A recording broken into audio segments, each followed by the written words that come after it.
Listen, I think as business guys, it's probably the issue that bothers me the most. Actually, it's not the one that bothers me the most because they're just, especially men, probably, because it's horrible. The amount of lives that they're taking in the U.S. and, the youth lives that they're taking in the U.S. is unthinkable. But when I get to watch Joe Biden go out last week and say that, Donald Trump gave us 9% inflation and he's bringing that number down, I just have to laugh.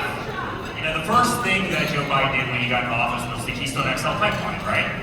And he does this war on energy. And every economist will tell you that roughly 65 to 70% of all inflation is energy costs. And energy costs went through the roof. Like my father, gas was $1.80, right? It hovered in there. We had the lowest gas prices, the lowest diesel prices, the lowest heating oil prices, and then the lowest natural gas prices in the history of our nation. We filled up the strategic petroleum reserves at, like 2 pennies off the lowest gas prices had ever been in this country. Day one, there's a war on energy. Day one, inflation starts soaring, right? The cost of everything.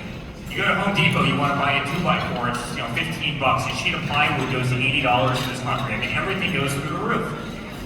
And then Joe Biden goes out and says how great his economy is. It's really interesting because he was always touting the fact that he was going to help the lower and middle classes, yet under his economy, the only people that actually did well were wealthy people who had hard assets where inflation just inflated the value of those assets, right? Guess who got crushed?